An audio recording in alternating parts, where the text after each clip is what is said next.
Alhamdulillah, Alhamdulillahi Rabbil Alamin.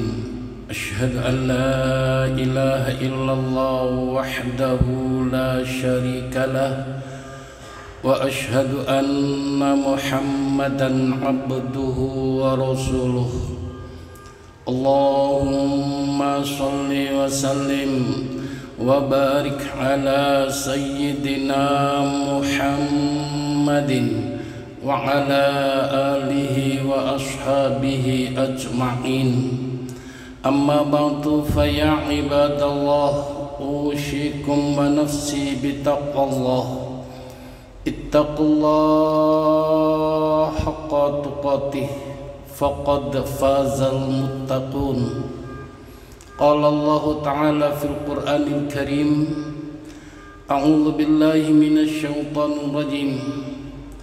Innal ladzina qalu rabbuna Allahu tsumma istaqamu tatanazzalu 'alaihimul malaikatu alla takhafu wa la tahzanu wa la tahzanu wa abshiru bil jannati allati kuntum tu'adun.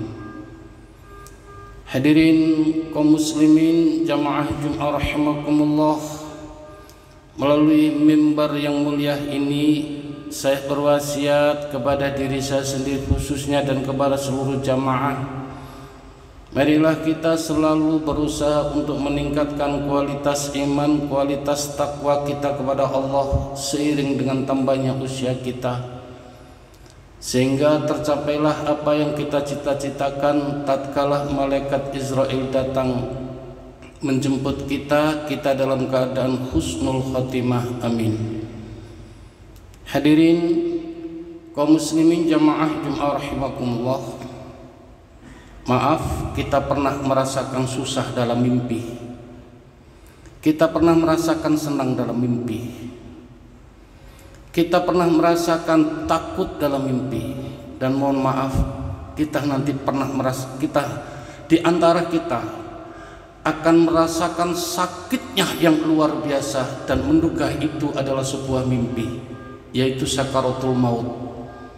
Sehingga dalam kisah, tatkala orang wafat dan dimandikan, beliau tahu siapa yang memandikannya. Tatkala dikafani, beliau juga tahu siapa yang mengkafani. Tatkala disolati, beliau juga tahu di antara siapa saja yang mensolatinya. Tatkala dimasukkan ke liang kubur pun dia tahu siapa yang masukkannya. Setelah itu diuruk dan ditinggal oleh keluarganya, maka dihidupkan kembali oleh Allah di alam kubur. Dan hidup di alam kubur kita semua sudah meyakininya. Maka begitu dihidupkan di alam kubur, maka beliau spontan mengatakan, alhamdulillah ya Allah, ternyata saya bukan mati beneran, saya cuma mimpi. Saya cuma mimpi. Begitu mengatakan cuman mimpi, beberapa detik kemudian mencoba untuk membuka mata, ternyata tidak satu pun cahaya yang menembusnya. Maka beliau meraba pakaiannya, ternyata tidak ada pakaian terkecuali hanya kain kafan. Maka beliau pun masih belum puas, ternyata beliau berjuang untuk meraba kanan kirinya, ternyata tanah, sehingga dia yakin betul bahwasanya dia mati bukan mimpi tapi mati beneran. Maka pada saat itu menjerit luar biasa, hampir pita suara putus. Maka tatkala itu datanglah, maaf, orang yang baik akan datang yang baik. Datanglah suara yang indah, maaf lagi, kalau yang wafat itu laki-laki, maka datanglah perempuan-perempuan yang cantik. Demikian juga kalau cantik, kalau perempuan, maka datanglah laki-laki yang ganteng.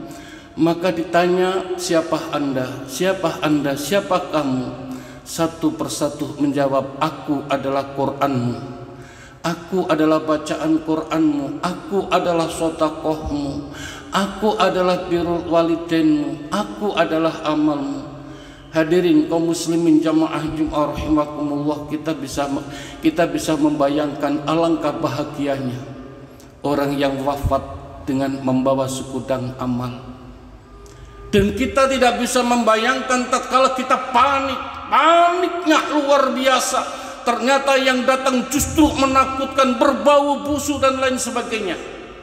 Saudara kaum muslimin jamaah Jum'ah rahimakumullah, itulah maka kita semua berjuang bagaimana caranya kita hidup di dunia bahagia dan di akhirat juga bahagia.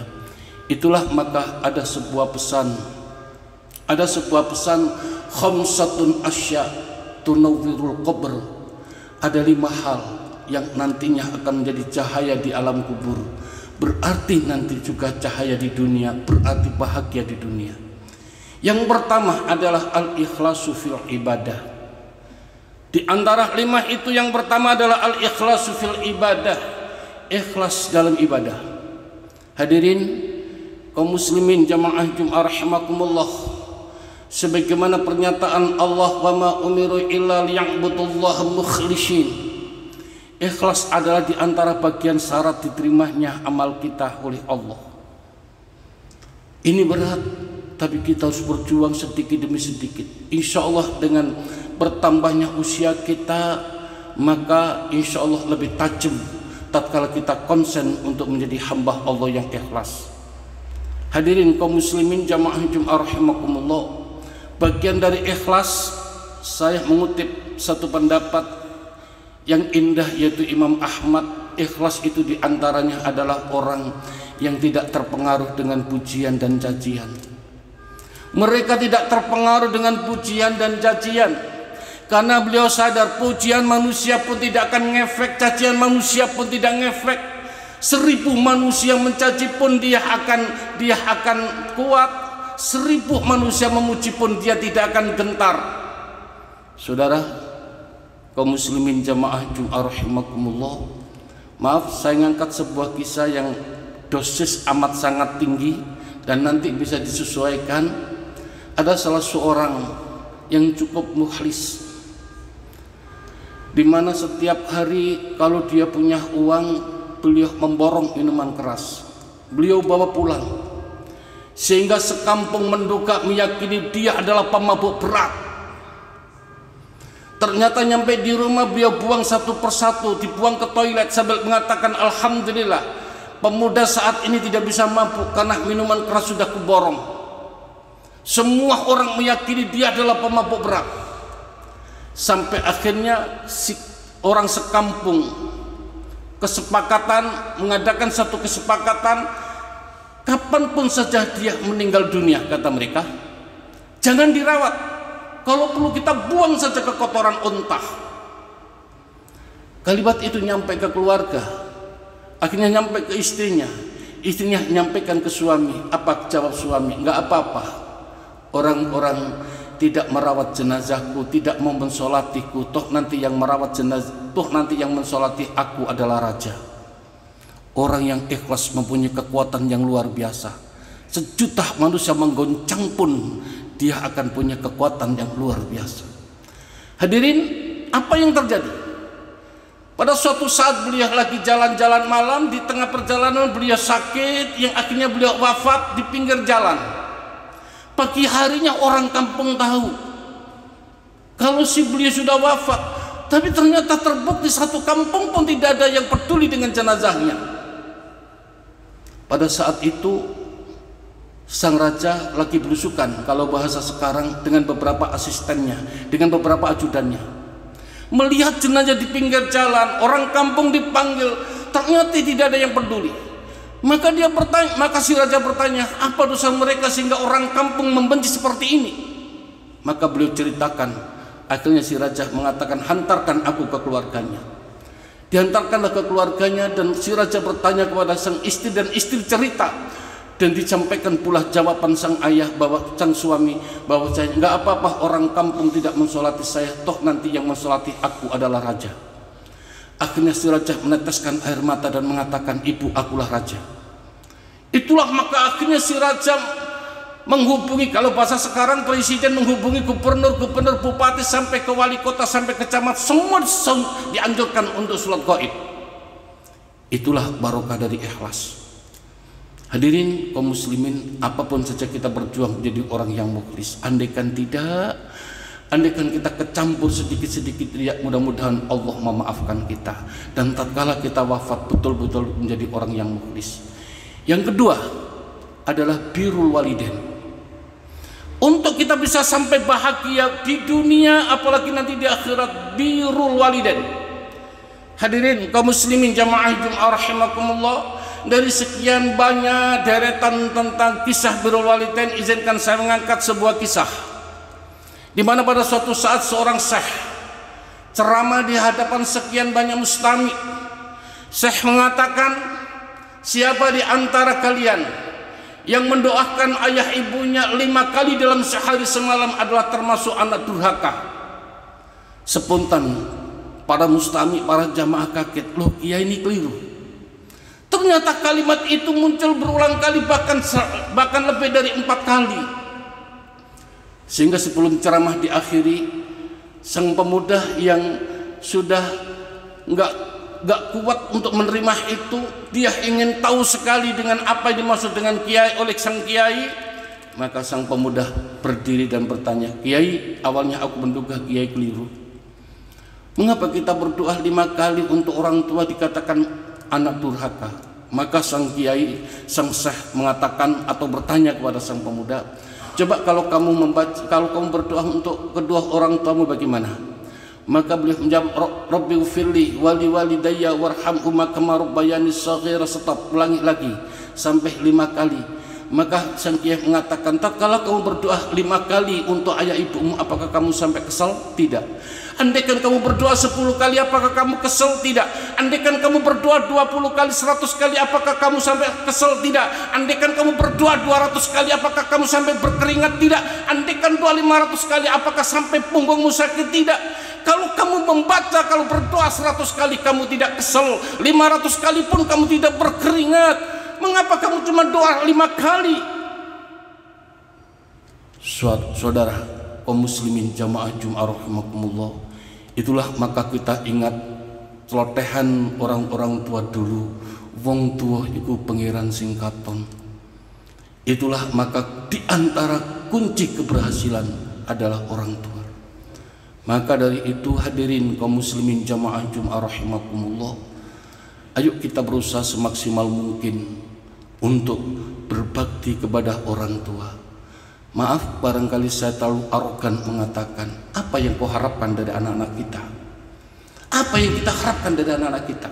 Walaupun anak kita sekolahkan, kita kuliahkan kemana, kalau sampai hari ini kita masih belum bisa berbakti kepada kedua orang tua kita, rumus bagaimana nanti anak kita bisa berbakti kepada kita itu ditentukan bagaimana kita kepada orang tua kita saat ini. Maka sekali lagi saya mohon maaf barangkali terlalu arogan, apa yang kita harapkan dari anak-anak kita? Walaupun anak kita sekolahkan kemanapun, kalau saat ini kita tidak bisa berbakti kepada kedua orang tua. Hadirin kaum muslimin jamaah Jumat rahimakumullah, yang ketiga al-ijtihadu fit ta'ah, bersungguh-sungguh dalam ibadah. Maaf, kita ingin berhasil di dunia aja kita berjuang luar biasa loh. Kita berangkat pagi sampai pulang sore, bahkan kadang-kadang kita lembur. Kita ingin punya rumah yang layak, kita ingin punya kendaraan yang layak, apalagi kita akhirat. Saudara kaum muslimin jamaah Jumat rahimakumullah, sebuah kisah yang sangat menginspirasi kepada kita, paling tidak menjadi referensi, dan pada suatu saat kita harus berjuang untuk bisa. Syekh Khotim 20 tahun beliau tidak pernah meninggalkan sholat berjamaah 5 waktu, terkecuali cuma sekali tatkala ibunya wafat. Hadirin, maka seusai sholat asar, sahabat-sahabat beliau datang ke rumahnya untuk takziah. Semua mengatakan bela sungkawa, terkecuali satu sahabat yang mengatakan, wahai Khotim, hampir 20 tahun kau berjuang untuk berjamaah 5 waktu, tapi mengapa hanya karena wafat ibumu kamu rela meninggalkan berjamaah asar? Maka Syekh Khotim spontan menangis dan menjerit, demi Allah, Susahku ketinggalan sekali dalam berjamaah sama dengan susahku ditinggal wafat ibuku. Hadirin, saya tidak terlalu ekstrim. Tatkala panjenengan kerja dan waktu sholat masih belum istirahat, kita harus kerja tetap, karena itu bagian dari kewajiban kita. Cuman tatkala kita di rumah, tatkala kita sudah di rumah, jangan coba-coba tatkala adzan dikumandangkan dan kita tidak berangkat ke masjid. Kalau memang kita ingin anak kita sukses, diri kita sukses, kita bahagia dunia dan akhirat. Hadirin kaum muslimin jamaah Jum'ah rahimakumullah,